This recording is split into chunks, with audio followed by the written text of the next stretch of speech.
Well, hello, everyone. Good to be in Memphis. We just got in here about 30 minutes ago now and excited for the Liberty Bowl and ready to take any questions you may have. It's good to see you. Trey, go ahead. Yeah, coach, I'm just wondering how difficult it's been balancing all the stuff with the transfer portal, with practices, just everything just crammed together like this. Yeah. Trey, it's been busy. At the same time, I thought last year was worse. I did. I mean, I'm talking about, we weren't in a bowl. We weren't around our kids. They were home for Christmas. So I've really, really enjoyed these. I think it might be eight now, eight practices that we've had with these guys. And, sometimes they're not playing on a Saturday. So you don't forget about them, but you don't learn as much about them. And I've really enjoyed that part of it. Has it been busy? Yes. I mean, very, very busy. We've signed 15, I think, portal guys and all that, and getting ready for a good Texas Tech team. I think everybody in the country is doing it to some degree, but it has been busy. And throw the hip in, just the nagging part of that. All that stuff has been difficult, but at the same time, I really like where we are right now today, be it with our football team, with the portal, our situation there, and with the game coming up. I'm pleased with what our coaching staff, our players have done to this point. I'm curious about, I mean, I know some of the guys have signed, or most of them maybe have, just your thoughts on what you've been able to do. Maybe just expound a little bit more on that in the portal. Yeah.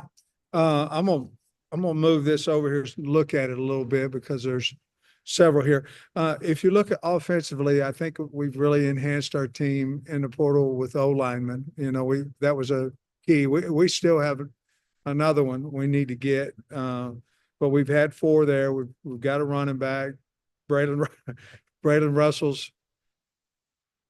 He's going to play. He's here, and so that's been back and forth there, but we're glad to have him. Three wide receivers to this point and a tight end. I still think we need to add to that tight end group and add to the offensive line. We need another tackle, I think.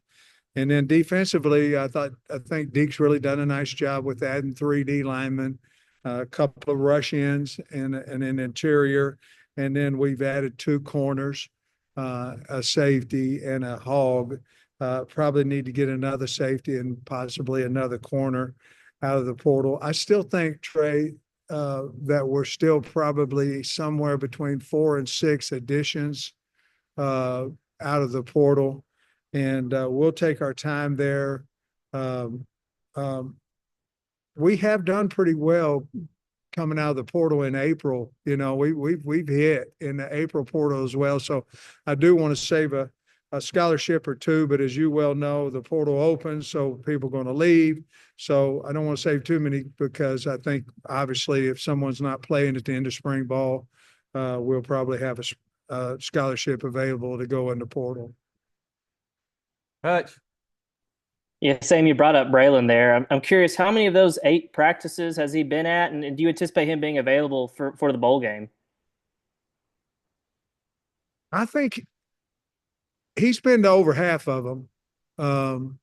So he's ready to go. He's obviously practiced Sunday and practiced today. Practiced, I think, twice. So he may have been about 4 of them to this point. He's in good shape. So he's looked good in practice. Rodney and Tyrell both have looked good in practice as well. So I think he's ready to go, Hutch.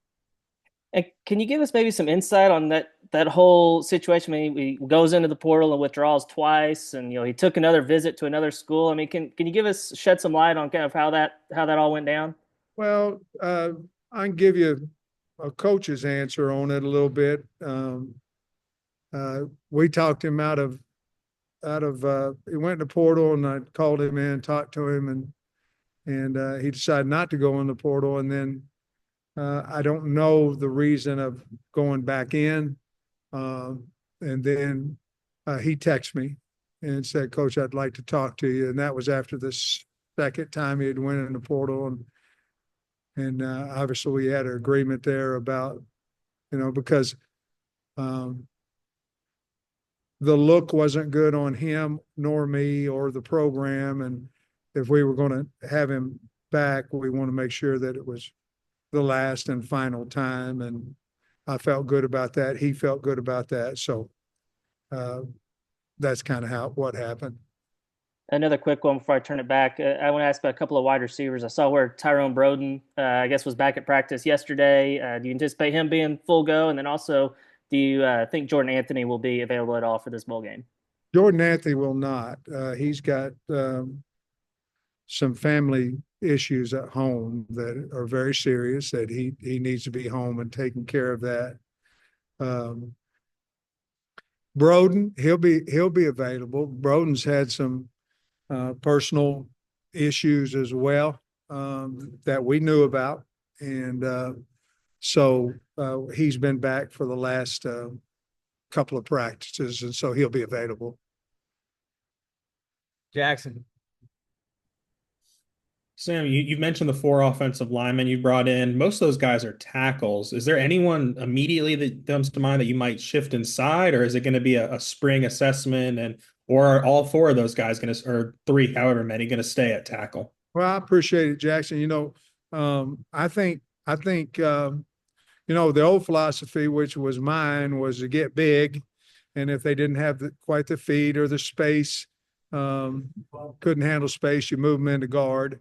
That's a hard philosophy to move into center.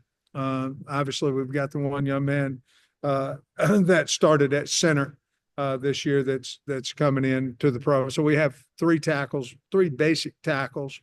Well, 2 of them's got to play tackle. They're huge. The other one could be a guard tackle, and then we've got a center. We have availability on our offensive line to move some guys around and move them inside. We have some guys that can play center that's been playing outside. We'll just have to look to get our 5 best on the field at the same time. But I do like the guys that we went out in the portal and have signed to this point. I think they'll help us. Our next one could be another big tackle, could be another guy that can snap the football.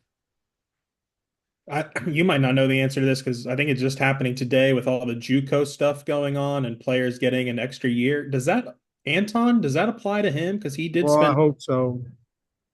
I certainly have talked to him. I'd love to have him back.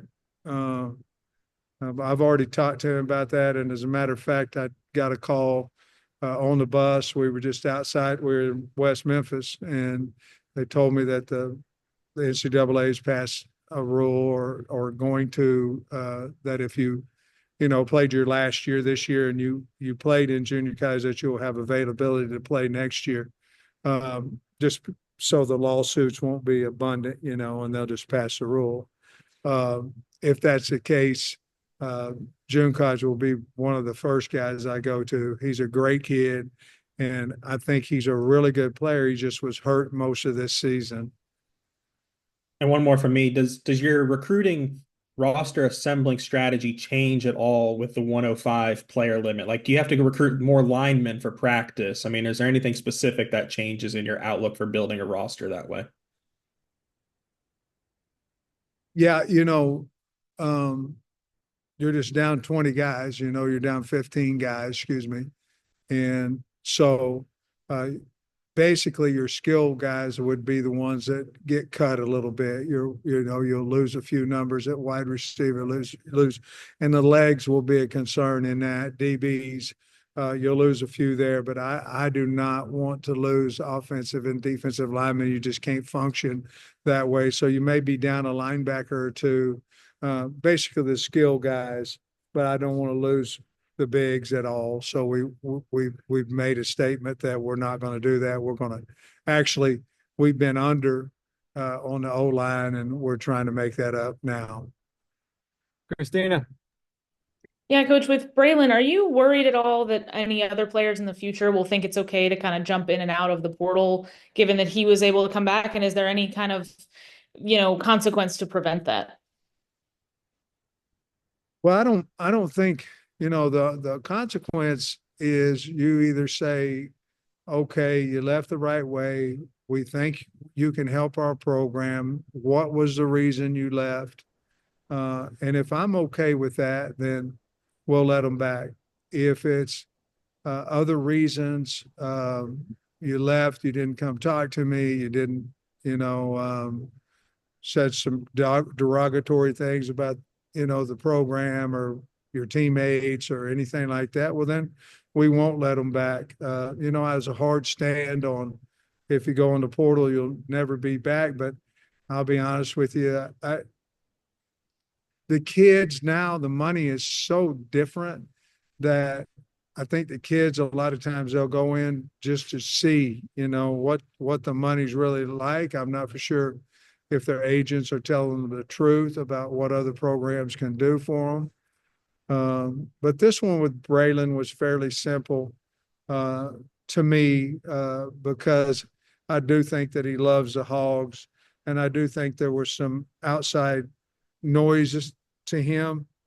I always felt like he wanted to stay and be a Hog, and certainly I think each one of them is kind of individual, to be honest with you.